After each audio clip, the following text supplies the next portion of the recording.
Everybody here is listening to me because you want to get into commercial real estate investing, right? And if you want to get into commercial real estate investing, you have to learn how to raise money. All right, because to buy your first facility, you can buy a facility if you have 20% down. You can go to a bank and you can get a loan, right? But what about if you want to buy 2, 3, 4, 5, 6, 7, 8, like us? Like we have 13 facilities in the next couple of months, right? How do you buy those? Banks are not going to let you just go and keep buying more and more and more facilities because they want you to be leveraged, right? They don't want you to be leveraged, right? They want you to have enough money to pay everything or whatever, right? So what you have to do is you learn how to raise money. And so I basically, what happened is when I got started in real estate investing 10 years ago, my coach told me, he said, if you want to make it in this industry, you have to learn how to raise money. And I say this over and over again. I spoke in Charlotte last week, and I'd said the same thing. If you want to make it in the real estate investing world, you have to learn how to raise money. And the way that I personally raise money is, number one, through that investor site, which I always love to share with people. Is like, you got to go on there, take a look at how it's set up. You can't go out randomly and just ask strangers for money. But what you can do, right? What you can do is you can educate people on what private money is, what private money lending is, which is exactly what that page does. It just sits there. And if you go through and you read all of it, it's educating you on what private lending is. So I wanted to point that out. I haven't pointed that out in a while on this webinar. So I just wanted to make sure that you all knew. Please check that page out. StacyRossetti.com. Click on the investor page, go through, read everything, watch the webinar, watch the videos, watch the presentation, and get educated on kind of how it works. It's all basically about how to invest with me in storage investing. But the truth of the matter is that's exactly the same thing that should be coming out of your mouth when you're talking to people, right? And so one of the things in the whole process of finding storage is learning how to raise money. Okay, so the way that I teach self-storage investing is through my 3-step process, which is finding them, funding them, and running them. Okay, finding, funding, and running. What you have to do on the finding side, finding includes also like bill analysis, offers, negotiations, and things like that. And then we have the funding part, how to raise money, okay? And then we have the running part, which is like how to manage them. And actually, while we're here, I see more and more people are coming on. Can you please do me a favor and introduce yourself in the chat and tell me where you're located? Tell me if you've been here before. Are you a newbie here to the website? Or, am I supposed to know you, right? And if I'm not supposed to know you, let me know that, let me know who you are. And then tell me kind of what your goals are for storage investing. I really would love to know, what your storage investing goals are. Remember, if you didn't come to last week's webinar, we talked about the 6 ways of how to invest in self-storage. The 6 ways. Okay, remember we talked about mismanaged properties. We talked about income-producing properties. We talked about developing and doing conversions and developing storage. We talked about new construction and building from scratch. We talked about wholesaling, and we talked about lending, right? Those are really the 6 ways to get started in self-storage investing. So if you missed that session, then please go back and watch it. And I don't even know where it's at, honestly. And if it's not up yet, eventually it'll be up somewhere, right? But actually, I've done a lot of videos on that too as well. So if you go into either the YouTube page, or if you go into the free training session, or if you go onto my Facebook page, and a lot of times you'll see videos on that as well too, because I do teach that a lot. But what you want to do is you want to kind of understand the 6 ways to invest in self-storage. Okay. Now, of the 6 ways that we invest in self-storage, I personally buy mismanaged facilities and income producing properties. Those are the two things that I do. Okay. What I do mostly is buy mismanaged properties. Mismanaged properties means that they're not producing the income that they should be producing, right? So, for instance, right now in a town in Florida, a little tiny town in Florida, we have 2 storage facilities under contract. Same town. This town has only maybe 10,000 people in it, and we got 2 under contract in the same town. One of them is an income producing property, and one of them is a mismanaged property. Okay. And I could show you a picture. Let me see if I can find a picture of it. Hang on. I'm going to pull it up on my screen. We'll share this and we'll go to,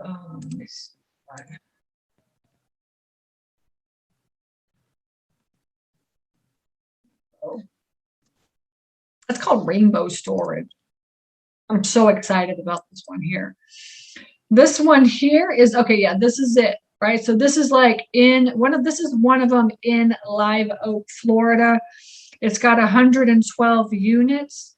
And this is the owner. He's going to parcel off this piece of land. He owns all this land all the way around. He owns this big, huge chunk of land, but he's going to survey this. He's doing a survey right now. Excuse me, in Florida, it's taking almost 3 months to do a survey. Can you imagine 3 months? It's taking a long time. So he's aware of that. I'm aware of that. And essentially, we just say we're going to close when we close, right? I love storage investors because they're just so easy peasy, lemon squeezy. They just kind of go with the flow. But as you can see, excuse me, as you can see, you can add another building here, another building here, and probably 2 more buildings in this area. There's enough room to add at least 75 units, if not 100 units. Okay. So this is really a totally awesome opportunity. This is 100% full, and it's producing $90,000 a year. Okay, it's 100% full, and it's producing its income is at $90,000 a year. Okay. And then, so just keep that in mind as we go through this, okay? And then we have the other one, which I don't know what the name is. I think it's place.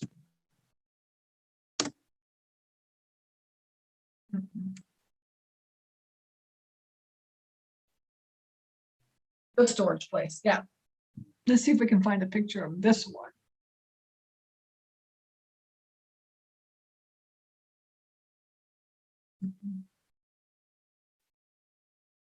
Okay. This is it right here. Yeah. So this one here has 100 units. These 3 buildings have 100 units. So we're buying this whole piece of property. And then there's possible expansion for another building. And my husband does this. He draws it up. He hasn't done that on the other one yet, but he'll usually come in and he'll try to figure out like how we can add and stuff. And he can calculate that out, because you can calculate that all out using Google Maps. But anyway, so this one is 100 units with the possibility of maybe, let's say, like another, he said 8 with 8 5x10s on the end, right? Another maybe like 25 or 30 units, something like that. I think this must have like 30 units or something like this one each. Okay. And I'm not 100% sure because I've can't remember. We're looking at a lot of deals, but so this one here is actually like 5 minutes away from the other one. Like it's because it's not a very Live Oak is not a very big town, right? I think in a 10-mile radius, there's like 25,000 people. Okay, so I just wanted to show you the examples.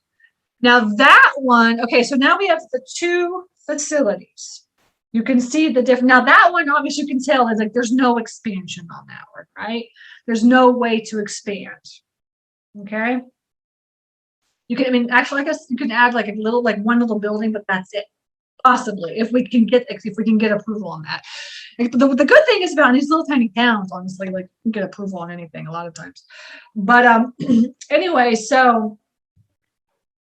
um so that one is 100 units, 100 units, and it's only making $40,000 a year. And that's what they're telling us. And usually 40,000 probably means anywhere from 30 to 40,000, right? And so as you can tell, we have two of almost exactly the same facilities. We have 100 units on one and 112 units on the other. Right, the 112 units one is the one that you can add like maybe 3 to 4 more buildings, and the 100 units the other one you can add like maybe 1 building. Okay, and one of them is making $40,000 a year, and one of them is making $90,000 a year. Okay, so that's the difference between an income producing property. Hang on, my dog's come on, come on.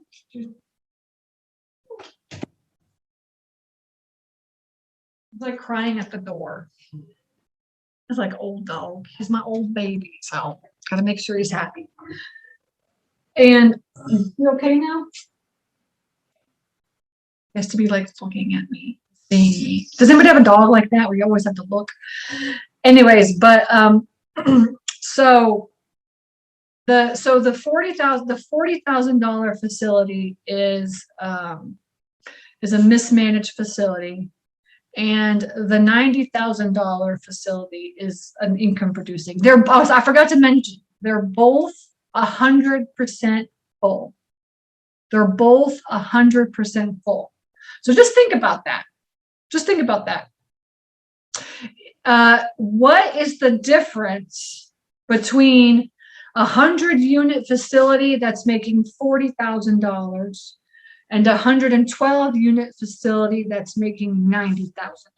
What would be the price? Can you put it into the chat? What do you think? What would be the difference? All right, the monthly rent. Actually, the monthly rent, number one. What else could be the difference? What else could be the difference? What do you think the issues are for the mismanaged facility? All right, versus the income producing property. The size of the units, the monthly rent, the overhead, the amount of people paying. Good. Yes, yes, yes, exactly. Marketing, the unit size, exactly. And these are in the same town. The town is like 10,000 people, and with the 10-mile radius is like 25,000 people, right?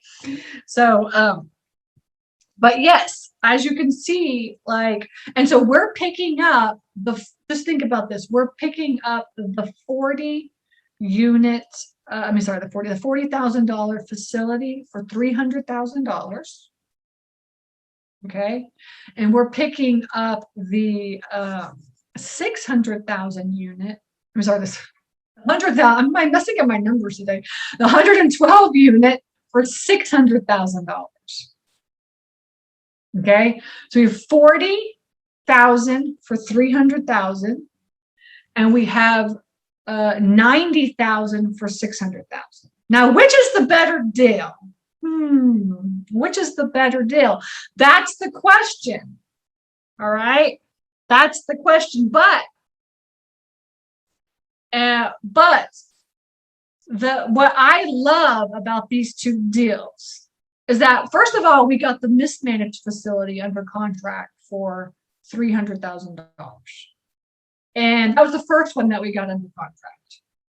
And I just kind of know, I mean, I know I run commercial deal analysis, but I just, like, for me personally, 100 units, most of our facilities are around 100 units, okay? And 100 units, like, I've never paid any more than $300,000. Mostly I'm paying between 200 to 250. Let's say 200 to 275. So 300. This is actually one of the more expensive ones that we've bought. Okay, and but when I was talking to the owner and they said 40,000, they're making $40,000 for 100 units, I just knew automatically that they should be making like $90,000. Because guess what? We've got several facilities. They're like maybe $110,000 to $125,000 that are making upwards of $100,000 a year. Okay. So when I was talking to the owner, I just kind of knew, like, it's just mismanaged, right? So like once you get into it, you kind of realize, you kind of start, like when you start talking, you just can tell, like, oh my, this. And it doesn't look bad. It's just that, guess what they're not doing? They are the lowest. They're the cheapest in the area. There's 5 facilities in that area of a 10-mile radius. There's 5 storage facilities, which actually really isn't a lot of facilities, honestly. There should be more. I feel like there should be more. I mean, it's a stabilized, it's not declining, it's stabilized. There's 25,000 people within a 10-mile radius. There should be more facilities. But they're the cheapest in the area. And guess what? When I talk to owners that have no idea how to run their facilities, they are so proud to have facilities that have their units be the cheapest in the area. In their mind, they're thinking that they're always going to stay full because they're the cheapest in the area. But the truth of the matter is that you have the opposite, the same exact type of facility, just the opposite end of town. And guess what? He makes $90,000 a year, and it's the same size. He's charging double the amount of money of what the other one is now. And guess what? That guy, his name's Randy. He's the owner. He has U-Haul managing that facility. U-Haul. Okay. So U-Haul does like they'll do like third-party management as well for storage facilities, like CubeSmart, Public Storage, like Easy Self Storage, or whatever these ones are called. Like they'll also do third-party storage, third-party management. And somebody says it looks like it needed improvements. It doesn't really need that many improvements, honestly. Both of them, they're fine. They look fine. And then did it have pavement? No, it did not. Neither of them do. Okay. And Patrick says, are these income numbers you are stating gross or net? That's gross. Gross. That's gross. Okay. And because when you calculate commercial deal analysis, you're looking at, really, for a quick calculation, you're looking at 4 things. You're looking at the purchase price, the total gross annual income, the vacancy, and the expenses, the annual expenses. Okay, those are the 4 kind of like key indicators. Now, you also, that's not like what you need to run deal analysis, right? That's like a quick deal analysis to see what your cap rate is, essentially. But when you run like real in-depth commercial analysis, you'll need to know a lot of other stuff, like total square footage, like how much land there is. Like you saw on the second one, that one has room. He's giving us 1.75 acres. When I talked to this guy on the phone, I talked to Randy, and I was like, I really want to buy your facility. He's like, yeah, I really been thinking about selling it. I'm just kind of getting over. He's like, basically what he's saying is that he didn't even want to manage it, so he hired U-Haul to come in and manage that thing. And they're taking like, 10%. I'm guessing at least 10 to 15% off the top of that. Right. So just to manage it. But the one thing I really love is that U-Haul, I mean, they know how to manage company like storage facilities, and they're just going to charge the highest rate. That's what they're going to charge. They're like super expensive, U-Haul, right? So he's the most expensive in town because U-Haul charges the fair market value of like that area. And he's the most expensive in town, and he's 100% full. And then you have the least expensive in town, 100% full, losing 50 grand. They're literally losing $50,000 a year. And that owner, essentially, they've owned that property they both owned the property for 20 plus years. And they have actually the owner that has the mismanaged facility, They also own 2 other facilities. I was like, I want to buy all of them from you. And she's like, we really want to get rid of, like, she's like, we really want to get rid of this one. And the reason why is because we live like 30 minutes away and we're just not managing it well. They have, they don't have any website.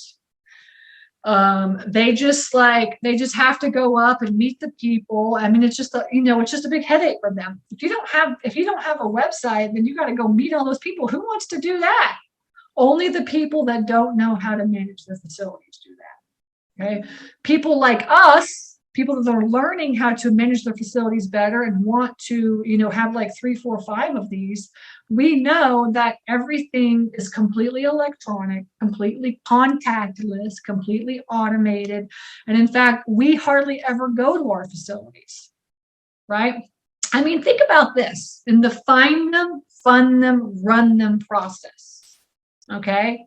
And the find them, fund them, run them. The truth of the matter is everybody is always worried about how do you find these things and how do you fund them.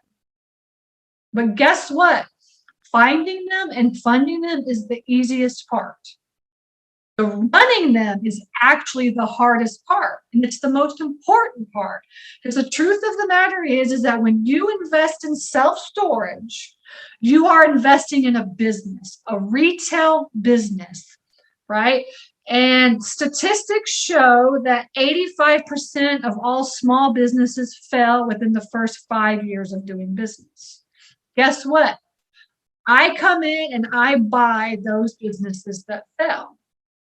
And my job is to make sure that they're run properly. Properly in the self-storage investing world means completely hands-off, completely electronic, completely virtual, completely contactless, completely automated. Everything that we do is online. Even our auctions are online. Everything is completely automated now. Okay. And that's how you get, somebody wrote in here overhead. That's how you get your overhead to be so low, right? You either have it to where you're running it yourself, and then your overhead's low because you're the one that's running around like a crazy person, or you have like other people managing it, but it's so automated and systematized that you're hardly ever doing anything. Whereas my husband is like, manages all of our facilities, and we travel. Like I said, we travel. We're actually in the process of traveling full time now, but we travel at least 8 to 10 months out of the year, and he does that all by managing everything just from his computer, from our RV. We live in an RV. So but what I wanted to say about the running part of the facilities is that why would you invest in something that's passive income and then get up every day and work it and work it and work it? You know what I'm saying? Every storage facility owner that I buy from, they literally go meet the tenants. In fact, one of my owners, he built an office right next to his facility, and then he gets up every day and he just sits in his office all day long. And he only has like less than 100 units. I was like, what are you doing all day? And he's like, yeah, I just like fiddle fart around or whatever. So you want to make on the running side, you want to make that completely hands-off, completely passive as you possibly can. Now, of course, there is a little bit of work that's involved, right? So we're about to sell one of our facilities, and so we're like getting it nice and ready to be sold. So it's a little bit of work on the back. And the front end, there's a lot of work to get it all up and running. And then like when you want to sell, you get it ready to sell to as well. So we're doing that on one of our properties right now. But Pete's asking what kind of an ROI should you look for? 20+% for your ROIs. Okay, 20+%. What are the laws in Georgia for past rent? I mean, you have to learn. Everybody's in a different state here. Okay. And the truth of the matter is that you have to learn what your auction process is in your state. Every state is completely, every state is completely different. It's like all kind of the same, but a little bit different. Your contract, your state contract is going to tell you exactly what your laws are. So I would find out, I would get your state storage facility tenant contract and then read through it line by line by line, because in that contract is exactly what your laws are going to be. Okay. Mark says, in your acquisitions model, what's the max repair number and max purchase price? I mean, honestly, the truth is that we don't have we do our repairs as we go along. So we don't really calculate a lot of CapEx. I mean, the highest CapEx we've ever done is like 10 grand. And the reason why we do it this way is because we don't want to borrow that much money and then pay the interest on it, because we have to borrow our money from private lenders because we buy mismanaged facilities, and they're going to charge anywhere from 6 to 10%. On the higher end, it's probably around 8%. And I just don't like to borrow a lot of money at 8% interest, so why not, borrow? I only really borrow the money for the purchase price, and then we come out of pocket on the CapEx when we have that money. Is what we do when we get it up and running and it starts turning profit. So for instance, like one of our facilities right now, we're finally paving that thing. And it took us like a couple of years to get that, to save up. And this costs like, 75 grand. So it took us a couple of years to save up enough money to do that for that property. But guess what?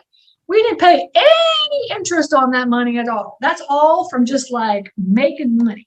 You know what I'm saying?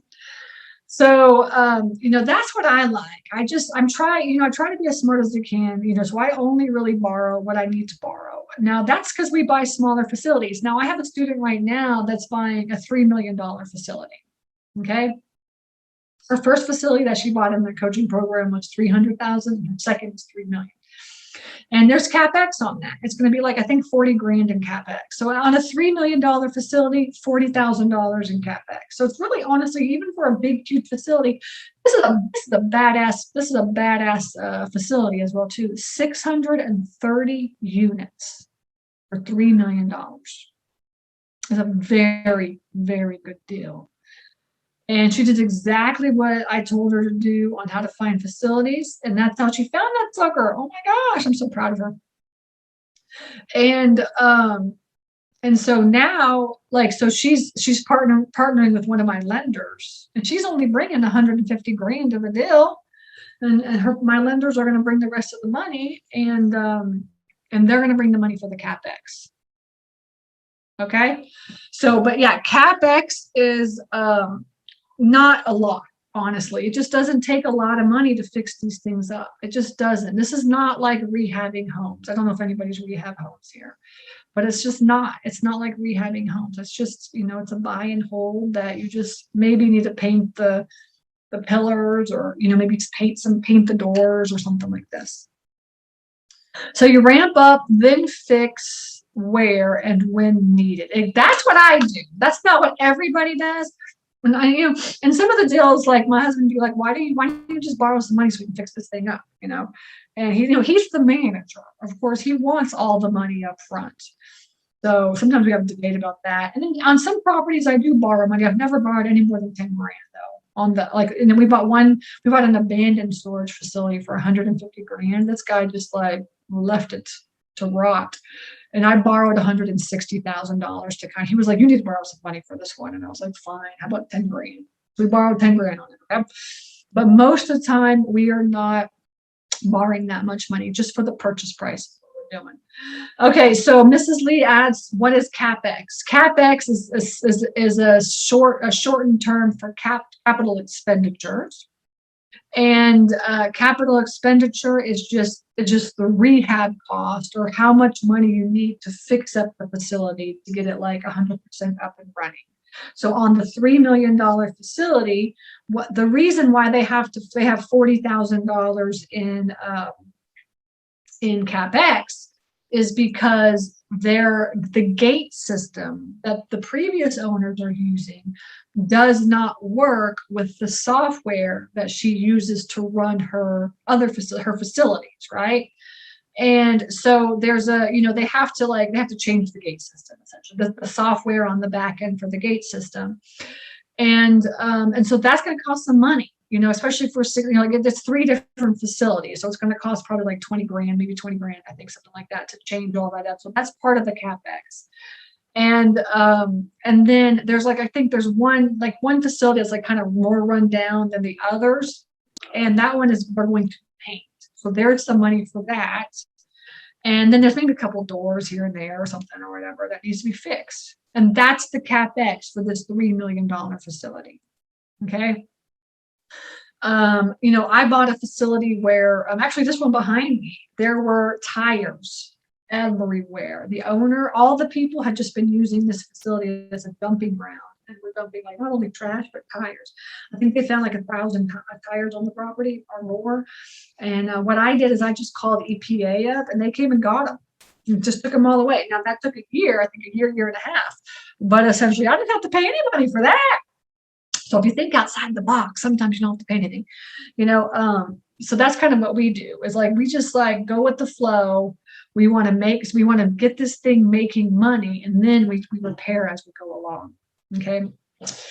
Now this is something that we go very, very heavily in Storage Nerds, which is the coaching program. Okay. So finding them, funding them, and running them. Right. So basically in the self-storage investing world, it's broken up into 3 pieces: finding, funding, running. Within the finding part, okay, it's all the different ways that you can find storage facilities. Now, you think you can go onto Crexi or LoopNet or commercial real estate brokerage firms and look for them. And actually, the truth of the matter is that you can find storage facilities there for sale, right? But the cap rates suck. So bad. The cap rates are just so horrible. There's hardly ever any good deals online. Okay. So the question is, how do you find such great deals? Our cap rates for our deals are 20+%. How do you find really good deals at 20+%? So that's what you have to learn, is how to find what I call off-market deals. I call them the hidden market. Right? Which is essentially talking to the sellers yourself. Don't go to a commercial broker to get them to find you a deal, because you are going to find an income producing property with a very low cap rate. You want to be talking to the sellers yourself is what you want to be doing in order to get the best deals. Okay, so that is on the finding side, but there's a bazillion other ways to do it as well too, right? But that's the finding part. Now, under finding as well, because there's so many moving parts, you have to learn how to run commercial deal analysis. Okay, you have to learn how to run commercial deal analysis. So that means you have to understand NOI, cap rate, cash on cash return, yield. You have to learn how to just run numbers, look at the deal in the entirety. I mean, essentially in a deal, you look at not only what the vacancy is, what the annual income and what the square footage is, what the opportunity costs are, but you also have to look at the unit mix. You have to look at the competitors. You have to be able to look at, and you have to look at what the lenders are going to give you, because depending on the lenders is how much your mortgage is going to be, right? So there's so many moving parts. You have to really learn and understand commercial deal analysis. If you want to get into self-storage investing, highly recommend that you learn how to run commercial deal analysis, which is something that we focus on very heavily in the coaching program, Storage Nerds, okay? And then also under the finding, right? You have to learn how to put offers in. All right. How do you negotiate with the seller so that you can create a win-win situation? And how do you put offers in? Every single owner that we talk to, we always put an offer in, no matter what. So, and that's how we get so many deals. Honestly, we put a lot of offers in. So one thing is talking to the sellers, but the second thing is running commercial deal analysis. And then after that, it's negotiating with the seller and putting the offer in. Okay. And And then after that, once you negotiate, when you put the offer in and then they accept that offer, then you start looking, you're starting to look for money, right? You're all about the funding. And it really depends on what type of deal that you put under contract, mismanaged, income producing, a land, it really depends on what type of deal, what kind of funding that you're going to do. Okay. And so that is really the finding them and funding them process. All right. And that is what we're going to be talking about in the 2-day boot camp coming up in October 9th and 10th. So that's basically it's finding them in the morning, funding them in the evening, and then it's all commercial, and in the afternoon, and it's commercial deal analysis throughout the whole day on Saturday. And then on Sunday, it's putting the offers in, negotiating. And then another thing is it's creative deal structuring. How do you structure the deal so that you can buy the property? Because it's easy to be like, all right, I'll just go in and put 20% down. It's easy to just put 20% down, but the truth of the matter is that you don't have to put any money down if you don't want to. All right. And how do you structure that? How do you do that? One way is you can do equity partnerships, and another way is you can wholesale. All right. You can learn how to wholesale self-storage. And then another way that you can do it is you can get the owners to be the bank. It's called owner financing or seller financing. So many different ways. So that's what we do on Sunday morning as we talk about that. And then Sunday afternoon, it's all about wholesaling self-storage. Is anybody here wholesalers? I'm just wondering, have you wholesaled any real estate at all? Because really the truth is, and the reason why I spend so much time on the day, nobody in the industry, in the storage industry, that teaches how to self-storage, how to wholesale self-storage, except for me. But the reason why I do this is because when you start when you learn how to really truly find deals, you're going to start coming across deals that you just don't want. You're just like, this is not either I can't afford it, or it's not my wheelhouse, or this is mismanaged and I want income producing, or this is probably going to be, it's a great, it's a good conversions deal, or whatever it is, right? So you start coming across properties that you don't want. And then what you do is you wholesale those, which means that you're the middle person. You put the property under contract, and then you go out and you find a buyer, and you get that cut in the middle. So right now I'm wholesaling a property that I have under contract for $600,000, and I'm going to wholesale that for $700,000, and I'm going to make $100,000 on it. Okay. That's wholesaling. And I teach that as well too, because wholesaling, if anybody here is investing in real estate, wholesaling is the underlying foundation of real estate investing. I mean, it's that one thing that all real estate investors should know and utilize, but you only need to use it when you come across something that you don't want, or you use it when you're like, I ain't got no money. All right. So there's a lot of people here that are like, look, I don't have, $50,000 or $100,000 or $150,000 to go and buy me a deal. So what I'm going to do is I'm going to wholesale my first deal, and I'm going to make $50,000 on it. And then I'm going to use that money for my next deal. Right? And there's nothing wrong with that at all. Nothing wrong with that at all. In fact, many of my students do that. Okay. Paul says, I was a director of sales at a wholesale company before I opened my company in 19. It can be a great way to get it into a deal. Big profits in wholesaling. Thank you, Paul. Yes, exactly. Wholesaling, I'm telling you, is the foundation of real estate investing. Everybody should learn. Every investor should learn how to do it. But the truth of the matter is, there hardly anybody understands this on the commercial side. Now, there's on the residential side, there's a lot of wholesalers out there, right? But on the commercial side, there's just not a lot of people that do this, and there really needs to be more. So that's why I teach that. So if you're one of those people listening to me right now, because you either fall into 3 different groups. I don't have any money. I got some money. I got a lot of money. Why don't you put in the chat which one that is? I ain't got no money. I got some money, and I got a lot of money. Okay. And and then if you have whichever one of those are, there is a path for you. Okay, so investing in self-storage is not impossible. It's just that you have to educate yourself on all the different ways that you can do it, right? So that's what the boot camp is about. That's what Storage Nerds is about. I teach this in my online course as well too. So there's all different kinds of ways for you to get involved, like whichever way that you want to do that. Okay. Good. So I have some money. Good. See, people got some money, got no money. Awesome. Yeah.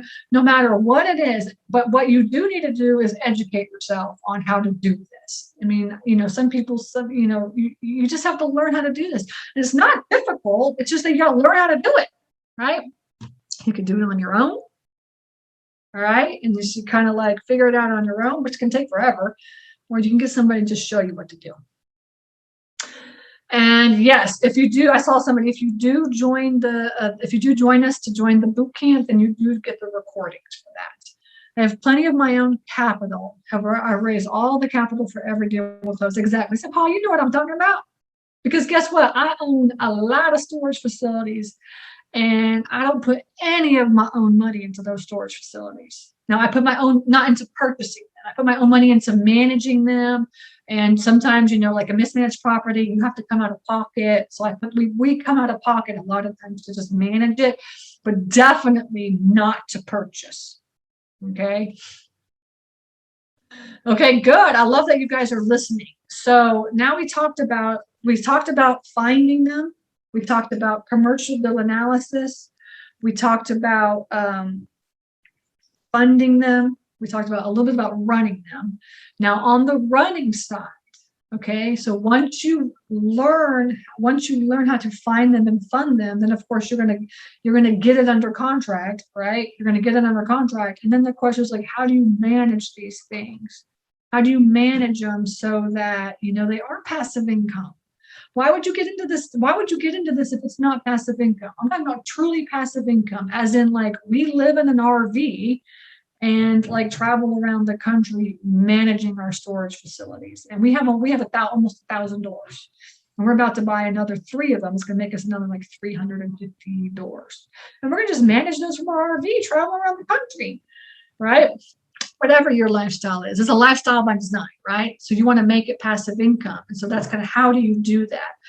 And actually, most storage facility owners do not do this at all. They just make it into a business. It becomes a business. And I don't want any businesses. I want investments. That's what I want. I want to make sure I make a lot of money on the back end. Maybe a little bit of money as I'm running these things. But and all the money that we make running these things, we just funnel it into either improvements on the properties that we have, or into getting out there and finding more properties. That's basically what we do. And so, yeah, but on the running side, so just so y'all know, we have 2 different boot camps. The one that's coming up right now is the finding and the funding one. And then we have the second one that comes up, which is going to be in January, is the running them. So now is the perfect opportunity for y'all to check out Storage Nerds.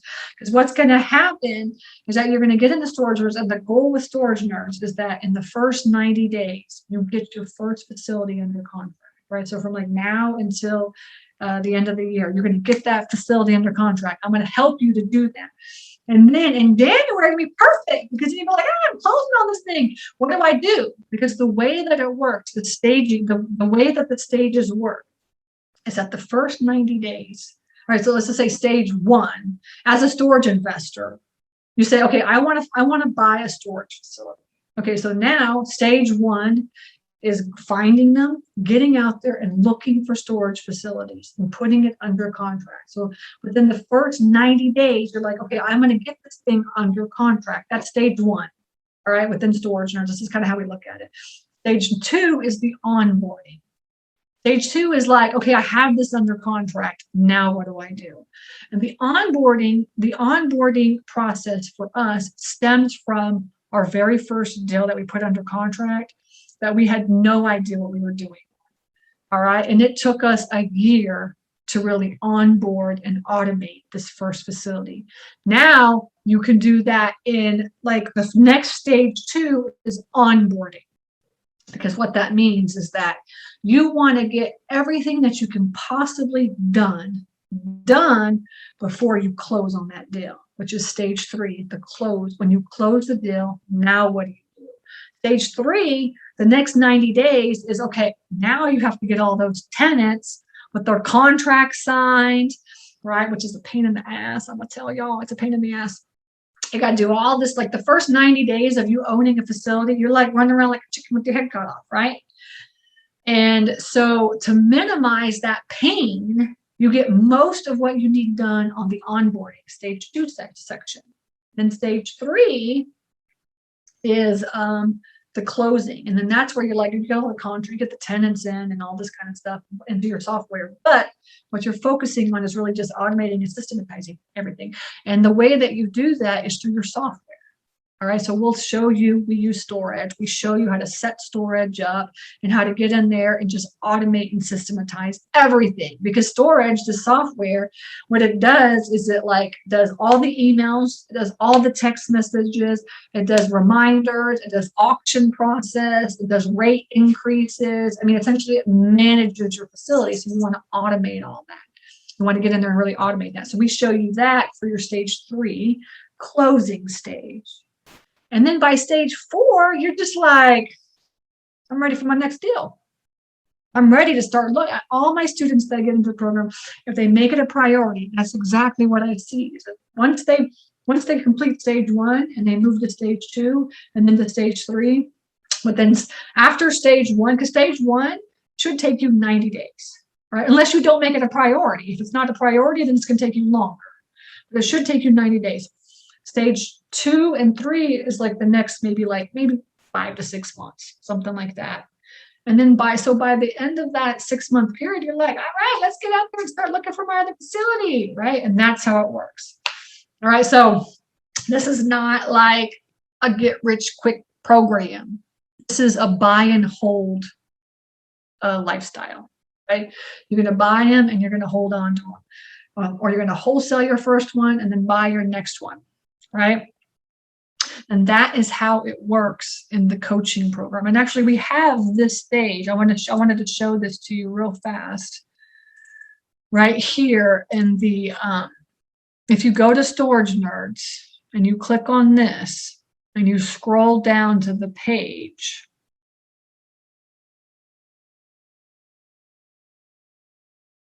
and you can read like all about Storage Nerds. But what I wanted to show you is this is everything that you get within the program, but that's not what I want to show you. I wanted to show you this. I'm going to zoom out a little bit so you can see it. Okay. The stages of owning your first storage facility. All right, this is our student success path with what happens in the first 90 days, what happens in the next 180 days, 180 to 270, and then like 270 to 365. And this is where you're going to be like educating yourself, going to the coaching, getting the mastermind stuff, done, getting your homework done, and which is finding properties and getting your goal is to get your first facility under contract.